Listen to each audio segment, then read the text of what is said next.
नमस्कार. News local ग्लोबलच्या YouTube चॅनलमध्ये आपलं सहर्ष स्वागत. मुंबईतून एक मोठी बातमी हाती आली. कोल्हापुरातील कळंब कारागृह प्रशासनाच्या कामकाजावर उच्च न्यायालयानं ताशेरे ओढले. तुरुंग अधीक्षक नागनाथ सावंत यांच्यावर हायकोर्टानं कारवाई करण्याचे आदेश दिले. चला तर जाणून घेऊयात नेमकं काय घडलंय हायकोर्टात. कोल्हापूरमधील एका गाजलेल्या खून प्रकरणातील कैद्याला ओपन जेलमध्ये पाठवण्याचं प्रकरण मुंबई हायकोर्टात पोहोचलंय. उच्च न्यायालयानं कोल्हापूर कारागृह प्रशासनाच्या हलगर्जीपणावर तीव्र शब्दात नाराजी व्यक्त करत कैदी जयदीप राजू चव्हाण यास ओपन जेलमध्ये पाठवण्यास नकार देणारा समितीचा निर्णय बेकायदेशीर ठरवत तो रद्दबातल ठरवलाय.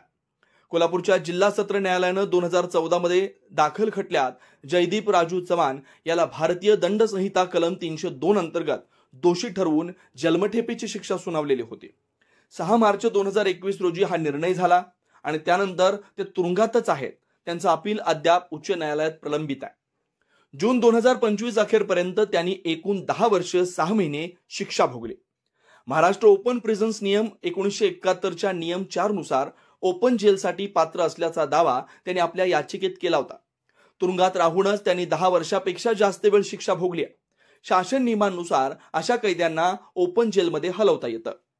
9 जुलै रोजी न्यायमूर्ती रवींद्र व्ही घुगे आणि न्यायमूर्ती गौतम अंकद यांच्या खंडपीठापुढे ही याचिका झाली.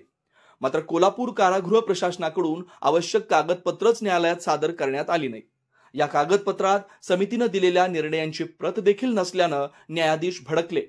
केवळ काही फाईल्स घेऊन तुरुंग अधिकारी सतीश माने आले होते आणि त्यामध्ये 3 एप्रिल 2024 रोजी समितीने दिलेल्या निर्णयाची महत्वाची प्रत नव्हती. त्यामुळं या याचिकेवर निर्णय करताना खंडपीठाची 30 मिनिटं वाया गेली. न्यायालयानं कोल्हापूर जेलचे अधीक्षक नागनाथ सावंत यांच्या या निष्काळजीपणाबद्दल तीव्र नाराजी व्यक्त केली. ही नाराजी रेकॉर्डवर घेतली. तसेच त्यांची नोंद सावंत यांच्या सेवा पुस्तिकेत करण्याचे आदेश दिले. न्यायालयाची ही नाराजी कारागृह महानिर्देशकांच्या निदर्शनास आणून देण्याचे आदेश देत तशी पूर्तता केल्याचा अहवाल 25 ऑगस्ट 2025 रोजी न्यायालयाला सादर करण्याचे आदेश खंडपीठाने दिले. दरम्यान शेष आयुष्य तुरुंगात घालवणाऱ्या कैद्याचा ओपन जेलसाठी विचारच करू नये असं 1971च्या नियमात कुठेही म्हटलेलं नाही असे निरीक्षण न्यायालयानं नोंदवलं व कैद्याच्या विनंतीनंतर समितीने कारण मीमांसा न करता निर्णय दिल्याबद्दल तो आदेश न्यायालयानं रद्द ठरवला. कैद्याचा प्रस्ताव आता पुन्हा समितीकडे विचारासाठी पाठवण्यात आलाय आणि पुढील 60 दिवसात कारणांनिशी नव्याने निर्णय देण्याचे निर्देश न्यायालयाने दिलेत.